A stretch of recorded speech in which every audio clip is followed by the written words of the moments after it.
Hey, good evening. I'm Ashley LaFave, and I appreciate you taking the time so late in the evening to watch this, especially with it due in just a couple hours. I have no better excuse other than the Murphy's Law of procrastination. So tonight I'm recording this on my phone, and it's just not what I expected for the evening. So I'm hoping it turns out okay and that the sound is good, that the picture is all right, there's not too much of a glare off of my giant forehead, and I just thank you in advance already for your time and participation in the comments afterwards. So this week was a lot of information for me to process. We've had a little bit of natural disaster drama here. I live in Susanville, and if you watched Good Morning America this morning, you would have heard just for a brief second that we have a fire here burning just outside of town over 2,500 acres. And so it's made just our day a little different than I anticipated, and putting this video, a forum post off to the last minute, has not helped with the stress of the last 2 days. So anyways, all of the reading this week made my mind twitch a little bit, and it was a challenge to hone in on one methodology that I felt fit the description of the required post. And so I chose two. I was able to focus on two. And because of my undergrad work in Renaissance and Baroque, as well as how I find myself critiquing my own art, I chose the formalism of Wolflin, and secondly, the manner and style of Romer. So as an artist myself, I found that what holds me back mostly is the over-analysis of my work.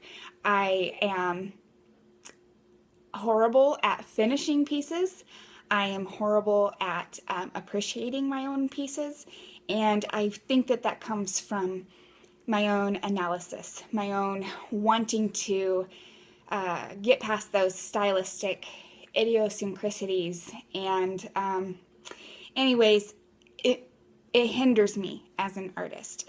And so, of course, you know what they say, those who can't do, teach. So I've veered away in my own artwork, away from fine art, and have gone the path of art history. And so Wolflin and Romer really strike a nerve with me, because they can put into confines of definition somehow what I struggle with as an artist. So back on track. Wolflin, I appreciate his focus on line and unity. A good painting to use for an example for this method is David's The Oath of Horatii from 1785. And this painting contains a planar composition. It has very clear special indicators, and the viewer is at eye level with the subjects. This composition follows a very typical and traditional triangular arrangement, keeping the viewer's interest within the confines of the canvas.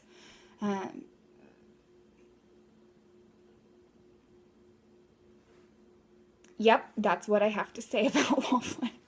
So, secondly, my next point that I wanted to talk about was Romer, and his method is particularly interesting to me because of a great interest, a recreational interest I have in connoisseurship.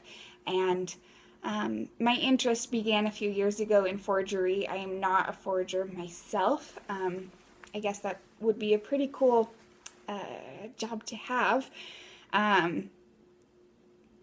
But my interest began a few years back while watching a documentary called Who the Bleep is Jackson Pollock, and more recently in reading a book called Provenance by Lainey Salisbury and Ali Sujo. And that's about John Drew, who concocted this con for a good 20 to 30 year span.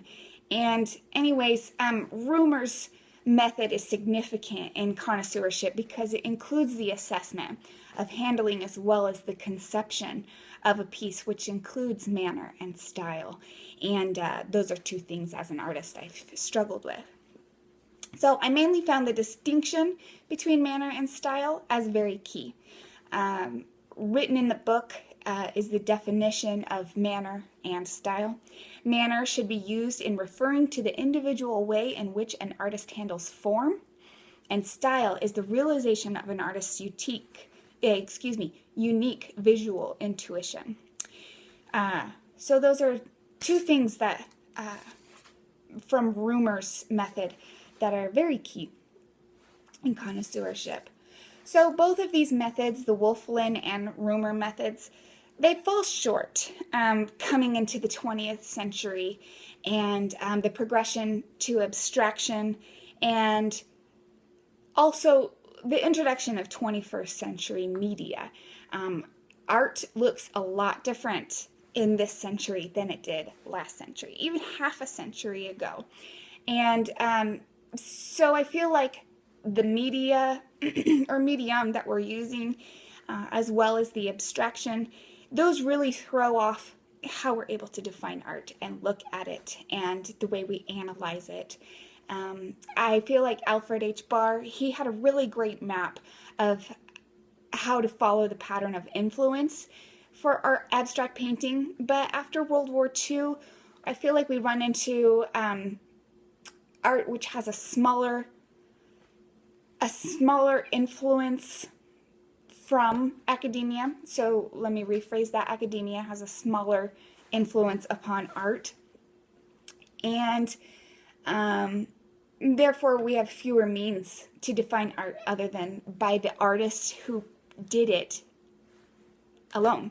So artists that fall into this are Kandinsky and Pollock and Naumann, and then with different media, we have video artists such as Viola and Barney. These are definitely artists that I don't feel like Wolflin and Rumer would necessarily be useful in using while critiquing. So thank you so much for your time this evening. I know I've gone a little over 5 minutes, but I appreciate you listening and putting up with my first video for this class, actually for the entire course. Never quite had to be face-to-face like this. So thanks a lot, and we'll see you next week. Bye-bye.